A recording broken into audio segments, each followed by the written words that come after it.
Viewers, मसीह के ज़िंदा जलाली और खूबसूरत नाम में आप सब देखने वालों को मेरी तरफ से सलाम। मैं हूँ अरुण शहजाद और मेरे साथ मौजूद हैं एरिका अरुण कैसर। और हम आप सब व्यूअर्स को वेलकम करते हैं एक दफ़ा फिर से एक नए खूबसूरत एपिसोड पाक बंधन के।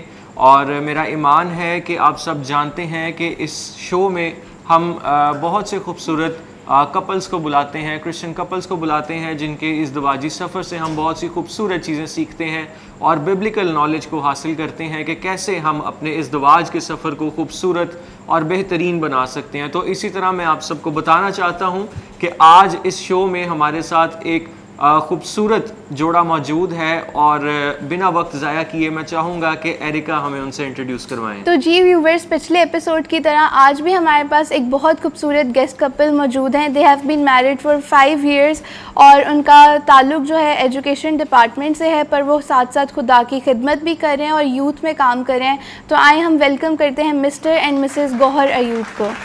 We welcome you on our show. Thank you so much. Thank you for having us. Yeah welcome भाई, बड़ा अच्छा लगा है आप दोनों आज यहाँ पर हमारे साथ मौजूद हैं और मेरा ईमान है कि जो व्यूअर्स देख रहे हैं वो आपकी जो इज़दवाजी ज़िंदगी है, आपकी जो मैरिड लाइफ है, उसको सुन के मुस्तफ़ीद भी होंगे और ब्लेसिंग्स को भी रिसीव करेंगे।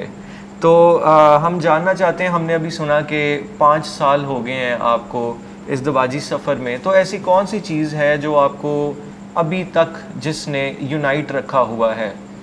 क्योंकि 5 साल का सफ़र आपने गुजारा है और हमारी दुआ है कि खुदावंद इसी तरह और ज़्यादा साल आपकी ज़िंदगी में लाता रहे साथ। तो हम जानना चाहते हैं कि ऐसी कौन सी की है जिसने आपको अभी तक यूनाइट रखा हुआ है। First of all thank you so much for having अस और मसीह के पुरफजल जलाली नाम में आपको सलाम। जो व्यूअर्स हैं, देखने वाले हैं, उनको सलाम। और जो आपका क्वेश्चन है उसके हवाले से मैं ये कहना चाहूँगा कि जब हम शादी की या एक बंधन की बात करते हैं तो उसमें 3 का होना लाजमी है।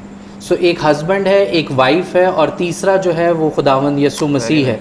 सो ये एक कोर फैक्टर है जिसकी वजह से हम लोग अभी तक 5 साल, हमें कई दफ़ा ऐसे लगता है कि 5 महीने गुजरे हैं, कई दफ़ा ऐसे लगता है अभी महीना ही हुआ है, पता नहीं इतने सालों से जानते हैं। सो ये सब मैं इसका जलाल और मैं इसका सेहरा बेसिकली इस चीज़ का खुदावंद यसु मसीह को देना चाहूँगा, क्योंकि उसी की बदौलत जो है हम इस रिश्ते में बंधे हुए हैं। इंसान होते हुए जब हम बहुत ज़्यादा पढ़ लिख जाते हैं, बहुत ज़्यादा दुनिया में रहते हैं, तो हम ये चीज़ें लाजमी सोचते हैं कि शायद बहुत ज़्यादा कम्युनिकेशन होनी चाहिए, बहुत ज़्यादा और फैक्टर्स होने चाहिए, साइकोलॉजिकली, स्पिरिचुअली, फ़िज़िकली आपको बहुत ज़्यादा इस तरह करना चाहिए, बेहतर तरीके से एक दूसरे के साथ अटैच होना चाहिए, तो फिर आपका रिश्ता ज़्यादा स्ट्रॉन्ग होगा।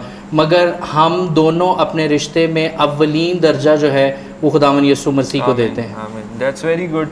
व्यूअर्स, यहाँ पे सीखने की बात है। जैसे हम पहले शोज़ में भी कहते आए हैं कि गॉड सेंटर्ड मैरिज वो ये होती है कि जब खुदावंद आपकी ज़िंदगी का, आपकी इज़दवाजी सफ़र का दरमियानी होता है, तो that is basically God centred marriage.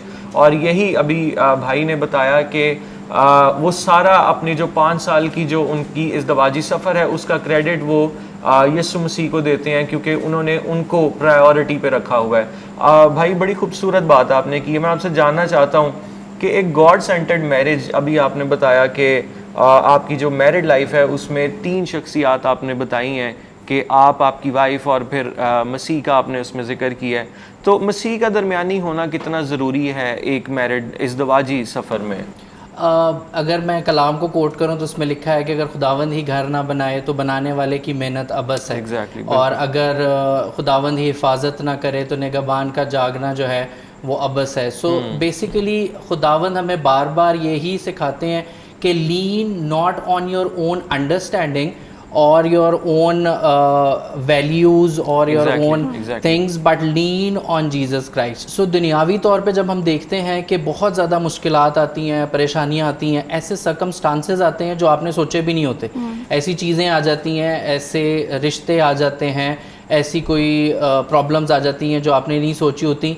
तो उस हवाले से जब आप मसीह में जुटे होते हैं, जब आप मसीह को अपना महवर व मरकज़ बनाते हैं, तो उसकी बदौलत जो है ये बहुत ज़रूरी एक चीज़ है जो होनी चाहिए। और बहुत सारे यंग कपल्स जो हैं, हम उनको ये भी कहना चाहेंगे कि बहुत ज़्यादा फोकस करें अपनी लाइफ के अंदर, अपने प्रेयर में, स्पिरिचुअल लाइफ में चर्च मिस ना करें। इस तरह की बहुत सारी छोटी छोटी फैक्टर्स हैं जो आपके रिश्ते को और ज़्यादा मजबूत और ज़्यादा जो है वो तरोताज़ा, वो कहते हैं ना, कलाम की एक आयत है कि वो रोज़ बरोज़ नई खुशियाँ देता है, मेरा खुदा हर रोज़ मुझे नई खुशियाँ देता है। सो ये नई खुशियाँ जो हैं ये सब खुदावन में। हर एक चीज़ जो है, जब आप खुदा को अव्वलीन दर्जा देते हैं अपनी नौकरी में, अपने रुपए पैसे में और साथ साथ अपनी अज़दवाज में भी, तो बहुत ज़्यादा बरकत और बहुत ज़्यादा सलामती आपके ऊपर आती है। That's very good, very good. बड़ी खूबसूरती से भाई ने बयान किया कि एक गॉड सेंटर्ड मैरिज कितनी ज़रूरी है और क्यों ज़रूरी है। और इसमें जो खूबसूरत बात मुझे लगी, उन्होंने दुआ का जिक्र किया, उन्होंने चर्च फेलोशिप का जिक्र किया, तो इस पे हम बाद में आएंगे। मैं जानना चाहता हूँ एरिका, आपका इस बारे में क्या ख्याल है? बिल्कुल, मुझे भी ऐसे लगता है कि एक ना सिर्फ मैरिज में बल्कि आपको अपनी बाकी सारी चीज़ों में भी खुदा को प्रायोरिटी रखनी चाहिए। और एक जो बात आपने बहुत अच्छी की कि marriage is a covenant not between husband and wife but God is also part of this covenant, तो ये बात मुझे आपकी बहुत अच्छी लगी। और बाइबल की आपने वर्सेस कोट किए हैं, तो शमाया हम आपसे पूछना चाहेंगे कि बाइबल में ऐसा कौन सा कपल है जो आपकी मैरिज को इंस्पायर करता है या आप दोनों को इंस्पायर करता है? अच्छा, सो इस हवाले से मैं ज़रूर शेयर करना चाहूँगी। It's not a very well known couple, शायद बहुत लोग वाकिफ़ ना भी हों, बट एक्विला एंड प्रिस्सिला। सो ये न्यू टेस्टामेंट का एक कपल है जिसको मैं आज की टर्मिनोलॉजी में कहूँगी दे वर अ पावर कपल। ठीक है, वो पॉल के साथ पार्टनर्स थे इन मिनिस्ट्री, इन मिशन। उन्होंने अपने घर को खोला और डिसाइपल्स को ट्रेन किया, इक्विप किया, एम्पावर किया। सो इसी तरह से मैं शायद उनसे इंस्पिरेशन लेती हूँ कि बेशक हम सेक्युलर लाइफ में दुनिया में जॉब्स करते हैं, सब कुछ करते हैं, लेकिन साथ साथ हम खिदमत में भी जो भी रोल, जो भी पार्ट प्ले कर सकते हैं खुदा की खिदमत की, किंगडम की एक्सटेंशन के लिए, वो हम ज़रूर करें। और इसी तरह से हमने भी छोटे छोटे स्टेप्स लिए, अगर यूथ को किसी तरह से हम इक्विप कर सकें वहाँ हम स्टेप अप करते हैं। और इसी तरह बाइबल कॉलेज में यंग लोगों को ट्रेन करने के लिए, सो जहाँ भी खुदा ने जो भी तोड़ा दिया, जो भी खिदमत दी, हम ज़रूर कोशिश करते हैं कि साथ साथ अपनी सेक्युलर लाइफ, जॉब, रिस्पॉन्सिबिलिटीज़ के साथ साथ ये भी करते रहें। I think it's a very good thing जो आपने हाईलाइट की कि हमेशा ज़रूरी नहीं है से आपकी खिदमत बहुत हाईलाइटेड हो, आप पीछे रहकर भी और खुदा के खादमों को इक्विप करके, उनको पुश करके, उनको सपोर्ट करके भी खुदा की खिदमत कर सकते हैं। तो ये आपने बहुत अच्छी बात की और आई एम श्योर कि हमारे व्यूवर्स के लिए ये एक सीखने की बात होगी। कुछ और बात जो अरुण आप हमारे गेस्ट कपल से करना चाहते हो? हाँ जी, बिल्कुल मैं करना चाहूँगा। भाई आपने अभी जब हम बातचीत कर रहे थे तो आपने कोट किया था प्रेयर और चर्च लाइफ के बारे में। मैं जानना चाहता हूँ कि आपके ख्याल में कितना ज़रूरी है एक कपल के लिए, एक क्रिश्चियन कपल के लिए चर्च फेलोशिप उनकी लाइफ में कितनी ज़रूरी है? लाइक उनका चर्च जाना, चर्च के साथ अफिलिएट रहना, चर्च की एक्टिविटीज़ में हिस्सा लेना उनके लिए कितना ज़रूरी है? चर्च जो अफिलिएशन है, मैं उसको एक रिकनेक्शन का नाम देता हूँ। पूरा हफ्ता आप अपनी दुनिया की चीज़ों में हैं, आप जॉब्स में हैं, स्ट्रेसफुल लाइफ गुजार रहे हैं और बड़ी मुश्किलात हैं, परेशानियां हैं, कोई इकनॉमिक क्रंच आ जाता है, कोई न्यूज़ आ जाती है, वॉर की न्यूज़ आ जाती है, कोई और प्रॉब्लम्स, आप हर टाइम आप कुछ ना कुछ सुन रहे हैं। सो मैं ये समझता हूँ कि जब आप संडे को चर्च जाते हैं तो आपका खुदा के साथ एक कनेक्शन, रिकनेक्शन होता है। बेशक वो टूटा नहीं है या कोई और नहीं है, मगर फिर भी आप एक तरोताज़गी फ़ील करते हैं, रिचार्ज हो जाते हैं। सुबह जब आप संडे को गीत गाते हैं, जब दुआ होती है, सरमन सुनते हैं, सो आप एक वो जो रिकनेक्शन का बायस है। सो इसीलिए मैं ये कहता हूँ जो कपल्स हैं ख़ास तौर पे, उनको बहुत ज़्यादा ज़रूरी है। अबलीस तो लाजमी कहेगा, वो तो कहेगा कि ये तो बहुत अच्छी ज़िंदगी गुजार रहे हैं, ये तो खुदा में भी चल रहे हैं, दुआ में भी जा रहे हैं, तो कोई ना कोई ऐसी चीज़ हो जिसकी वजह से ये अलहदा हो जाए, जिसकी वजह से ये ज़हनी तौर पर एक दूसरे के ख़िलाफ़ हो जाएं, कोई आर्ग्यूमेंट आ गया, कोई इशू आ गया, कोई परेशानी आ गई। सो ये बहुत ज़्यादा ज़रूरी है कि प्रेयर और फास्टिंग और साथ साथ चर्च रेगुलर, ये तीन अगर आप जो है रेगुलर तौर पे आप इसको इन तीन चीज़ों में इन्वॉल्व हैं, सो मैं समझता हूँ कि आपकी जो एक ज़िंदगी है वो बहुत अच्छी, सुकून, पीसफुल। आजकल हम हर कोई बात करता है जी एंग्जाइटी है, बहुत ज़्यादा डिप्रेशन है। सो पीस जो है, हम प्रिंस ऑफ पीस भी कहते हैं खुदावंद यीशु मसीह को। सो मैं यही कहूँगा कि पीस जो है वो सिर्फ खुदा में। अगेन जो पहले बात हुई थी कि तीन है एक शादी में, एक मैरिज में, तो जब आप तसल्ली, इत्मीनान, जो जिसका सरचश्मा खुदावंद यीशु मसीह है, उसको जब आप देखते हैं तो आपकी ज़िंदगी में उसका अव्वलीन दर्जा होना चाहिए। बिल्कुल ऐसी है, बिल्कुल ऐसी है भाई। अभी आपने प्रेशर की, एंजाइटी की बात की, डिप्रेशन की बात की। अगर मैं देखूं, हम दोनों, मैं और एरिका, हम भी यूथ पे काम कर रहे हैं, आप भी यूथ पे काम कर रहे हैं, तो एक चीज़ बड़ी कॉमन शायद आपने नोट की हो कि फाइनेंशियल स्ट्रेस और फाइनेंशियल प्रेशर आजकल के यंग कपल्स बड़ा इस चीज़ से जो है वो फेस करते हैं इस चीज़ को। और जब इस तरह के अप एंड डाउन्स आते हैं तो उन्हें समझ नहीं आती कि वो क्या करें, and then it leads to some separations या डाइवोर्सेस की तरफ लोग जो है वो फिर चले जाते हैं। आपका इस बारे में क्या ख्याल है कि फाइनेंशियल स्ट्रेस से हम कैसे डील कर सकते हैं? जो यंग कपल्स हैं, आप उनको क्या एडवाइस करते हैं कि वो फाइनेंशियली अगर वीक हैं तो वो कैसे अपनी मैरिड लाइफ में फाइनेंशियली ग्रो कर सकते हैं और कैसे उन अप एंड डाउन्स को जो है वो कर सकते हैं, ओवरकम कर सकते हैं? इसका आंसर सबसे पहले स्टार्ट होता है मैरिज से पहले। सो आजकल हम देखते हैं कि आपको मंगनी के बाद, रोके के बाद टाइम मिलता है, हर किसी के पास मोबाइल है, हर किसी के को बातचीत होती है, कोई और चीज़ है।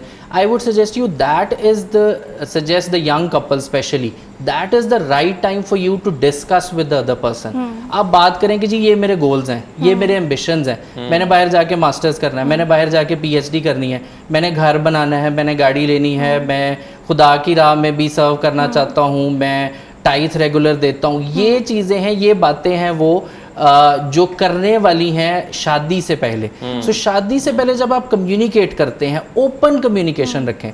सो जब हमारी शादी हो रही थी तो शुमाया ने मुझे बताया कि जी मेरा शौक़ है कि मैं कल को जो है एक डिग्री जो है फ़ॉरेन डिग्री करूं, बाहर से मैं एक डिग्री करूं, और इस तरह के प्लान्स थे। अब सडनली इवेंचुअली क्या हुआ कि शुमाया की अम्मी की डेथ हो गई, तो शादी से थोड़ी देर पहले। उसके बाद हमें इतनी सारी चीज़ें, क्योंकि हमने पहले सोचा हुआ था।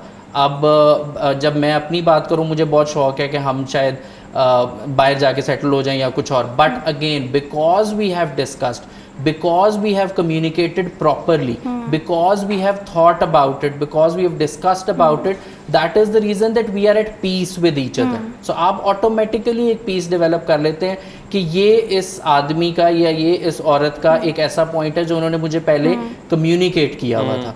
So ये बहुत ज़रूरी है। Young couples में मैं यही देखता हूँ, बहुत सारे लोग, यानी शादी हो गई, वो एक्साइटमेंट शादी की ज़्यादा है, बाकी चीज़ों की ज़्यादा है। वो जब शादी ख़त्म तो फिर पता चलता है कि ओहो अब तो ये भी करना पड़ेगा, अच्छा सुबह उठ के ये इस तरह भी होता है, फिर इस तरह भी करना पड़ता है, बातें भी सुननी, यानी there are plenty of things which you are not ready for, prepared for. इसी तरह हम जब वेस्टर्न कल्चर देखते हैं, वो इवन हमने ये ऑब्जर्व किया है कि वो शादी से पहले भी प्री मैरिटल काउंसलिंग होती हैं, इस तरह के सेशंस होते हैं। बल्कि आई वुड आपके प्लेटफॉर्म से मैं ये सजेस्ट करूंगा, किसी को रिकमेंड करूंगा, रिक्वेस्ट करूंगा कि अगर कोई फैमिली इसी तरह की, कोई पास्टर हजरात या कोई चर्च जो है वो ये ओनरशिप ले और इस चीज़ को शुरू करे कि प्री मैरिटल काउंसलिंग होनी चाहिए जो भी जोड़े हो रहे हैं। और मैंने देखा अक्सर पादरी साहबान जो हैं, जब किसी की शादी हो रही होती है, ये बहुत अच्छा जेस्चर है कि आप उनको घर बुलाएं, दोनों को या फैमिलीज़ के साथ उनकी काउंसलिंग करें, और इसी से आप देखेंगे कि बहुत ज़्यादा एक चेंज आएगा ओवरऑल, क्योंकि आप मेंटली तौर पर रेडी होंगे। बिल्कुल ऐसे ही है। बड़ी खूबसूरत बात की है भाई ने प्री मैरिज काउंसलिंग के बारे में। और मैं आपको बताता चलूं कि अगर आपको प्री मैरिज काउंसलिंग की ज़रूरत है, बल्कि मैं समझता हूं कि हर मैरिड कपल को जब वो इज़्दिवाज का सफ़र शुरू करने वाले होते हैं तो उससे पहले उनको प्री मैरिज काउंसलिंग की ज़रूरत होती है। और उसके लिए एक चीज़ बड़ी ज़रूरी है जो भी हमने शुरू में बात की, बीच में जब हम बात कर रहे थे, आपकी अगर चर्च फेलोशिप होगी तो डेफिनेटली आप अपने पास्टर से रिक्वेस्ट कर सकते हैं प्री मैरिज काउंसलिंग के लिए। अगर आपकी चर्च फेलोशिप ही नहीं है, आप किसी चर्च के मेंबर ही नहीं है, तो डेफिनेटली वो फिर मुश्किल हो जाता है आपके लिए। और फिर जब चर्च फेलोशिप नहीं होती, जब आपके साथ कोई पास्टर नहीं होता, आप किसी की कवरिंग में नहीं होते, किसी की स्पिरिचुअल कवरिंग में नहीं होते, तो फिर वहाँ पे बहुत ज़्यादा चांसेस होते हैं कि शैतान आपकी ज़िंदगी पे अटैक करता है, वो आपके इज़्दिवाज के सफ़र पे अटैक करता है। और डेफिनेटली जब वो पीछे से अटैक करता आ रहा है तो फिर वो आपको फाइनेंशियल स्ट्रेस से भी गुजारता है, आप गुजरते हैं, फाइनेंशियल डिप्रेशन से भी गुजरते हैं, और उसके कॉन्सिक्वेंसेस फिर अच्छे नहीं होते। तो आई मस्ट से कि आप ज़रूर प्री मैरिज काउंसलिंग पे फोकस करें और अगर आप जिस भी चर्च में आप जाते हैं अपने पास्टर से रिक्वेस्ट करें कि वो आपको इज़्दिवाज का सफ़र शुरू करने से पहले आपके साथ वो बैठें, आपके साथ वो इस चीज़ पे बात करें, आपको सिखाएं कि इज़्दिवाज का सफ़र कैसे मज़ीद खूबसूरत बनाया जाता है। तो एरिका, आपके पास कुछ है बात करने के लिए? एक चीज़ मैं और हाईलाइट करना चाहूँगी कि आपने बोला कि इस एंगेजमेंट से लेके जो शादी तक का टाइम होता है वो बहुत क्रिटिकल होता है, बजाय उसको कि आप हर वक्त दूसरी तरह की बातें करते रहें। इट्स गुड कि आप अपने गोल्स को डिस्कस करें, ओपन कम्युनिकेशन रखें और एक दूसरे को बताएं कि what do you want from life, आप आगे क्या करना चाहते हैं। तो ये बात जो है वो बहुत अच्छी है, मैं इसको दोबारा हाईलाइट करना चाहती थी ताकि व्यूअर्स जो हैं उनको सीखने को मिले। हर रिलेशनशिप में कुछ वैल्यूज़ होती हैं जिस पे वो एक रिलेशनशिप बेस करता है। तो आपको क्या लगता है कि आपके रिलेशनशिप में ऐसी कोर वैल्यूज़ क्या हैं जिस पे आपका रिलेशनशिप बेस करता है? मसीह ने कहा कि अपनी बीवी से अपनी मानद मोहब्बत रख। सो मोहब्बत जो है, love, unconditional love, I think that's the basis and the foundation for every relationship. अब अगर मैं बात करूँ आजकल की जो यंग जनरेशन है, बहुत उनमें ना बर्दाश्त की भी कमी है, पेशेंस लूज़ कर जाते हैं, ईज़िली एंगर्ड, यू नो, और ये सारे इश्यूज़ क्यों आते हैं? क्योंकि कहीं ना कहीं मोहब्बत की कमी है। सो अगर हम 1 Corinthians चैप्टर 13 पढ़ें, आई थिंक उसमें पूरा एक मैनुअल है हमारे पास कि मोहब्बत क्या है, what is it based on. So मेरे लिए उसमें से सबसे इम्पॉर्टेंट जो चीज़ है, मोहब्बत सब कुछ सह लेती है। सो आजकल की बहुत सी लड़कियों को मैंने ये कहते सुना है, मैं ना सहती, यू नो, आपने भी सुना होगा, ये जेनजी लैंग्वेज है। सो मैं वहीं उनको करेक्ट करती हूँ कि ये बाइबल की ना तो ये टर्मिनोलॉजी है ना ये टीचिंग है। मोहब्बत सब कुछ सह लेती है। So there has to be patience, there has to be love, आपको अगले बंदे को स्पेस देनी है, there needs to be grace, forgiveness, ये सब कुछ is a part of love. ठीक है, सो जब आप मोहब्बत में चलेंगे आपका रिश्ता उस कदर ही मजबूत होता चला जाएगा। आई थिंक ये बहुत अच्छा आपने चीज़ हाईलाइट की कि लव इज़ नॉट समथिंग कि आप हर वक्त हर चीज़ अच्छी हो रही हो। इस रिलेशनशिप में अप्स एंड डाउन्स भी आएंगे, क्योंकि ये रिलेशनशिप ऐसा है कि आपको एक अपने इस पार्टनर के साथ हर वक्त रहना होता है, फिर उसकी अच्छी और बुरी चीज़ें दोनों एक्सेप्ट करनी होती हैं। तो इस तरह की बातें तो हमने बहुत कर ली, अब हम आपकी केमिस्ट्री चेक करना चाहेंगे। तो अरुण, कोई क्वेश्चन जो आपके पास हो जो आप पूछना चाहते हैं? अच्छा, तो हम जानना चाहते हैं कि आप दोनों में से सबसे पहले कौन रेडी होता है? कहीं पे जाना हो तो कौन सबसे पहले तैयार होता है? ये काफ़ी मुश्किल सवाल है, लेकिन आई थिंक एक थोड़ा सा नेचुरल फिनोमेना है कि you know men take less time to get ready maybe. So ऐसा होता है बिल्कुल, बल्कि अक्सर ऐसा होता है कि मुझे बाहर से आवाज़ें आ रही होती हैं, चले चले चले, तो मैं कहती हूँ आप 2 मिनट बस दे, मैं आ रही हूँ। वो 2 के 5 और 5 के 10 हो जाते हैं। सो आई थिंक दैट्स नेचुरल। बल्कि मैं जानना चाहूँगी कि आपके केस में क्या है? आप बताएं। हम दोनों के केस में एक ही, मैं कोशिश करती हूँ कि मैं पहले उठ के जो काम करने होते हैं, नहाना वगैरह, वो मैं कर लूँ ताकि मुझे काम टाइम लगे और फिर इनको ज़्यादा टाइम लगे। क्योंकि जब मुझे लगता है ऐसे आपके हस्बैंड्स तैयार होकर बैठ जाए तो फिर वो एक प्रेशर होता है कि जल्दी, बहुत प्रेशर होता है। भाई मेरे ख्याल में पता है क्या, वो आप तैयार होके वो वाला जो वेट करना होता है ना, वो ज़रा बहुत मुश्किल होता है। आप शायद किसी मेहमान का वेट करना आपको इतना मुश्किल नहीं लगता होगा जितना ये वाला जो एक पोर्शन है मुश्किल लगता है। और दूसरा ये भी है कि जो फ़ोन कॉल्स हैं और बाकी चीज़ें हैं वो सारी आ रही होती हैं हमें। Exactly, तो वो फ़ोन करके बार बार पूछ रहे हैं कि जी अच्छा कहाँ रह गए हैं, कितनी देर है। अब आप ये भी नहीं बता सकते कि जी मैं तैयार हो रही है हमारे, क्योंकि ये भी गलत है। तो आपको फिर बस यही कहना, बस जी आ रहे हैं, निकल रहे हैं, गाड़ी में बैठ रहे हैं। आई बिलीव के हर जो इज़्दिवाज का सफ़र है उसमें ऐसी खूबसूरत बातें होती हैं और ये होती रहनी चाहिए। आई बिलीव कि ये वो बातें हैं जो आपको आपस में कनेक्टेड रखती हैं। आप हमें ये बताएं कि कौन सा ऐसा बाइबल कैरेक्टर है जो गौहर भाई आपको डिस्क्राइब करता है, और शमाया ऐसा कौन सा कैरेक्टर है जो आपको लगता है कि आपसे रिलेट करता है या आपकी जो क्वालिटीज़ हैं उस कैरेक्टर से मिलती हैं बाइबल के? सो शमाया first. So if I talk about myself, I think Esther की कुछ क्वालिटीज़ हैं, और स्पेशली बाइबल में जो उसका कॉन्टेक्स्ट है कि खुदा ने कहा कि you have been called to this position for such a time as this. तो मैं ये अक्सर सोचती हूँ कि सेक्युलर फील्ड में भी अगर खुदा ने किसी जगह पे किसी मुकाम पे रखा है तो वो खुदा की किंगडम की एक्सटेंशन के लिए, खुदा की खिदमत के लिए। Maybe we are called to be a witness, कि हम दूसरों के लिए अच्छे विटनेसेस ठहर सकें, बिकॉज हम चलती फिरती अंजील हैं, हम अंजील का पैगाम है। हमारे कैरेक्टर से, चाल चलन से वो अंजील की खुशखबरी लोगों तक पहुंचनी चाहिए। और मैं समझती हूँ कि सेक्युलर लाइफ के अलावा खिदमत में भी खुदा ने अगर खड़ा किया है, बुलाया है, बिकॉज़ अगर मैं थोड़ा सा अपने बारे में शेयर करूँ, I use to be a very shy person. तो मुझे ये लगता था कि खिदमत मेरे लिए शायद कैमरे के आगे नहीं, कैमरे के पीछे, बिहाइंड द सीन्स वाली जो भी खिदमत है मैं ज़रूर करूँगी। लेकिन जब खुदा की कॉलिंग और खुदा का बुलावा होता है तो खुदा आपको ज़ाहिर दिलेरी भी बख्शता है। सो मेरे लिए वो बिल्कुल एस्टर की तरह के मैं एक्सपेक्ट नहीं करती थी, कभी सोचा नहीं था, कभी तसव्वुर नहीं किया था। बट जब खुदा ने एक बुलावा रखा ज़िंदगी में, फिर वो बेशक दिलेरी भी दी कि आगे स्टेप अप करना भी पड़ा। अब हम यूथ को लीड भी करते हैं, टीचिंग भी, बाइबल कॉलेज में टीच भी करते हैं। सो ये सब कुछ मैं समझती हूँ खुदा का फ़ज़ल है, उसके फ़ज़ल की बदौलत है कि हम ये सब कुछ कर सकते हैं। सो जब मेरे लिए जोशुआ जो है वो उसकी बहुत इंपॉर्टेंस है, क्योंकि जब वो वादा की हुई ज़मीन के लिए गए और उन्होंने जाके देखा तो सब एक तरफ थे और सिर्फ 2 लोग थे जो उस प्रॉब्लम सिचुएशन में से भी, जहाँ उनको बड़े बड़े लोग नज़र आ रहे हैं और इश्यूज नज़र आ रहे हैं, वो 2 लोग थे जो खड़े होकर पॉजिटिव बात कर रहे थे। सो मेरे साथ भी इसी तरह ही होता है। I tend to find a positive thing in every situation. अच्छा, अगर हम लेट भी हो गए हैं तो इसकी भी कोई वजह है। अगर हम कहीं ट्रिप पे जा रहे थे, कोई टिकट्स नहीं मिली, कोई और इशू हो गया, कोई प्रॉब्लम होगी, so I always try to find a positive thing in every single situation.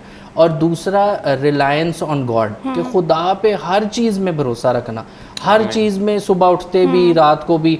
मैं कोई भी छोटी से छोटी चीज़ भी शुरू कर रहा हूँ, कोई भी ऐसा काम हो, कोई ऐसी बात हो, यानी इवन किसी के साथ मैंने डिस्कशन भी कोई करनी है तो मैं छोटी सी पहले दुआ करूँगा। यानी हर एक चीज़ के अंदर रिलायंस ऑन गॉड। तो ये मुझे जोशुआ की बात बहुत पसंद है, मुकद्दस जोशुआ की। अक्सर कहते हैं कि हम उनको जो है बड़े मुकद्दस तरीके से बुलाएं।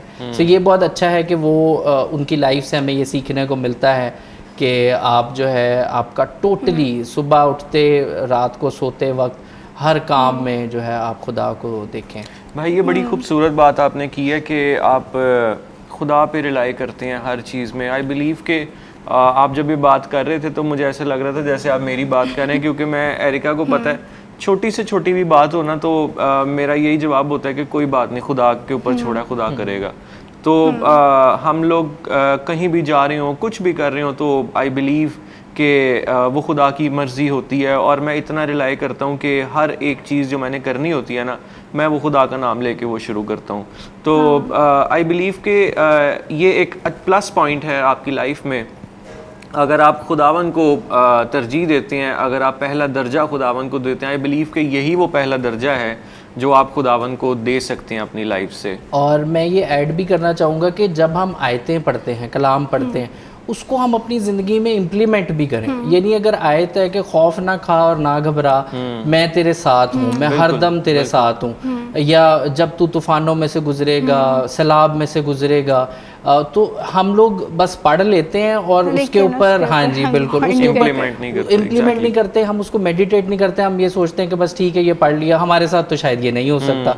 सो मैं ये देखता हूँ कि वो खुदा जो बनी इसराइल का खुदा था, जो दिन को बादल के सतून में और रात को आग के सतून में उनके साथ था। यानी गुजरते गुजरते, अभी हम गए हुए थे नॉर्थ में, तो हमने देखा कि वो बर्फ़ के इस तरह बड़े बड़े तोदे हैं और उसको उन्होंने काट के रास्ता बनाया हुआ है। उसमें से जब गाड़ी जा रही थी, मुझे वो वक्त याद आया कि जब खुदा ने बनी इसराइल को इसी तरह ही 2 टुकड़े करके समंदर के, तो उसमें से गुजारा बीच में से।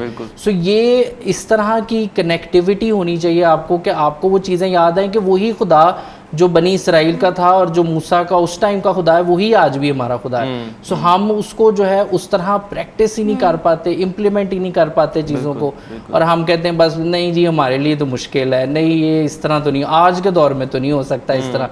सो वही बात, trust solely on God on every single thing. ये बड़ी खूबसूरत बात है जो आपने बात की है ना कि हम उसको इम्प्लीमेंट नहीं कर पाते। मैं ये समझता हूँ कि आप सोचते तब हैं, इस तरह का आप तब सोचते हैं जब आप स्पिरिचुअली खुदावन के साथ कनेक्टेड होते हैं, जब आपका एक रिलेशनशिप होता है उसके साथ।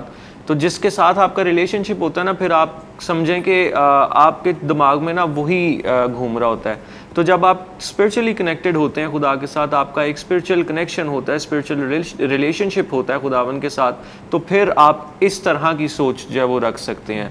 और ये बड़ी खूबसूरत बात है कि आप जो है वो खुदावन पे हर चीज़ में उस पे जो है वो रिलाई करते हैं।